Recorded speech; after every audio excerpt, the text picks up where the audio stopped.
The mid-range iPad is finally here. Who needs it and who doesn't? This is Twit.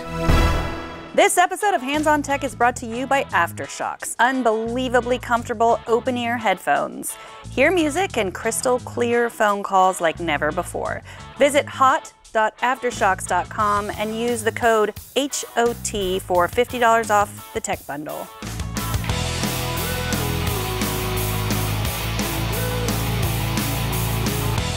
Among the many products that Apple released in late March, the iPad Air 2019 has been getting the least attention, and probably for good reason.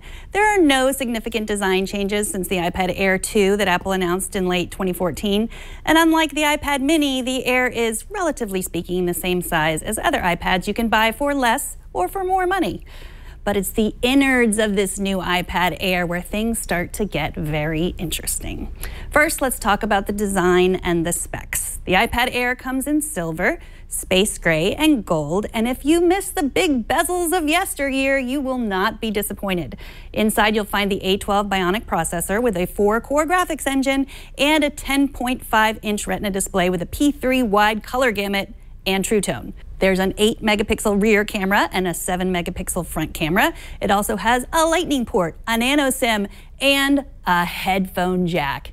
It does not, however, come with headphones. The only thing in the box is a Lightning to USB cable, a USB power adapter, and the iPad itself.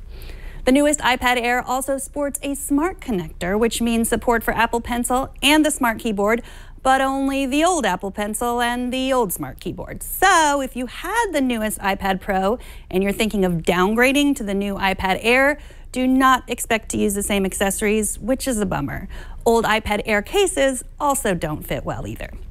One exciting feature that I haven't heard many talking about is that the Logitech Crayon that came out last year works with all the iPads that have Apple Pencil support. That's right, all of them. So whereas you can only use the old Apple Pencil with the new Mini and the new iPad Air, and you can only use the new Apple Pencil with the latest iPad Pro, you can use the Logitech Crayon with everything. So if you plan on upgrading or downgrading your iPad and you want a writing utensil, I suggest this one, which is only $70.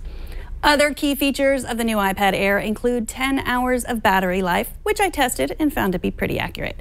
You also get Touch ID and 3 gigs of RAM. The Air starts at 64 gigabytes of storage and goes up to 256 for an additional $150. The display features high brightness and an anti-reflective coating. I happily used the iPad Air 3 by the pool on my recent vacation to Los Angeles and had no problems with sunlight. Here's what the new iPad Air does not include: Face ID. That is the biggest difference, and if you've gotten used to the new iPad Pro, you're gonna miss this feature. You're also gonna miss the 4 speakers of the Pro. This one only has 2, and frankly, they don't sound amazing. If sound is something you're concerned with, I recommend finding yourself a used iPad Pro from 2017, which is essentially the same, but with 4 speakers. If you're upgrading from a previous iPad Air or an iPad mini, you might be thrilled by the difference in speed. My son has been using my iPad Air 2, and he could not be happier with this new device, which he tested mainly by playing Fortnite. Lots and lots of Fortnite. I, however, have been spoiled by the latest iPad Pro, which contains the A12X Bionic chip as opposed to the A12 of the iPad Air. Now, the Pros also include ProMotion technology, which means a better refresh rate and a smoother experience all around. This episode of Hands on Tech is brought to you by Aftershok's. They're headphones that go around your ear. They have patented technology and produce sound by sending mini vibrations through your cheekbones to your inner ear, and they totally bypass your eardrum. They have a lightweight and flexible titanium wraparound headband, wireless Bluetooth 4.1 connectivity, and convenient multi-point pairing. IP55 certified to repel sweat, dust, and moisture. 6 hours of continuous music plus calls on a single charge with 10-day standby time. Charges in 1.5 hours, hassle-free 2-year warranty. Order an Aftershok's Tech Bundle now, which includes Trex Air, a pop socket, large portable storage case, portable power bank, and travel tumbler. Offer valid in the U.S. only. Visit hot.aftershoks.com and use the code HOT at checkout for $50 off. That's hot.aftershoks.com and code HOT, HOT, for Hands on Tech. I'm not going to spend a lot of time showing you how this iPad works because all of the features have existed on previous iPads. I think it's more important to talk about where the new iPad Air fits in Apple's greater iPad lineup when it comes to price. Right now, you can pay 5 different prices for 5 different iPads. The lowest price is $329, and that's for your standard 9.7-inch iPad.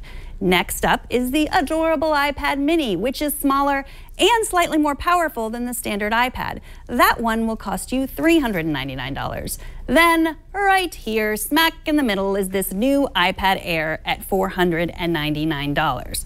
If you want to go pro, and I am certainly not saying that everyone or even most people should, the 11-inch iPad Pro is $700 and the 12.9-inch iPad Pro starts at $999. Now you can also buy a refurbished 10.5-inch iPad Pro from 2017 for only $470. And I bet if you checked other reputable places online, you could even do better. Despite 2-year-old hardware, you'd get 4 speakers instead of 2 and a slightly better camera. Also, that ProMotion technology I talked about before, it makes for an overall smoother experience. Too many iPads? I don't think so. This iPad is less than half the price of the more expensive iPad Pro, but it isn't half the power, it isn't half the battery life, or half of anything, really. So who is the iPad Air 3 really for?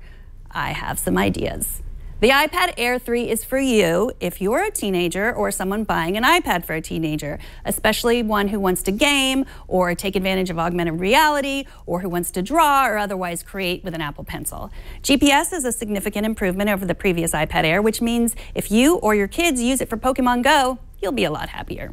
If you're a student who wants to or has to use an iPad for middle, high school, or even college, this is also a great choice. I'm not saying it will replace a MacBook unless you're not using a MacBook for MacBook-like things. It could replace many basic Chromebooks with the bonus of integrating seamlessly with your iPhone, and it is also a decent weight reduction for your backpack. I'm not saying that it's a productivity boost to get your iMessages and your FaceTime group calls on your iPad or to automatically have the same games you play on your iPhone on your schoolwork device, but it sure is nice to have that capability.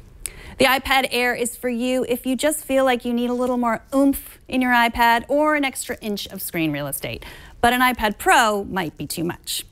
And the iPad Air is definitely for you if you still want a headphone jack in your Apple tablet. The iPad Air 3 starts at $499 and is available now. Keep up with all the hottest tech news and gadgets. Visit twit.tv. There you'll be able to find and subscribe to all our tech shows. Thanks for watching Hands on Tech.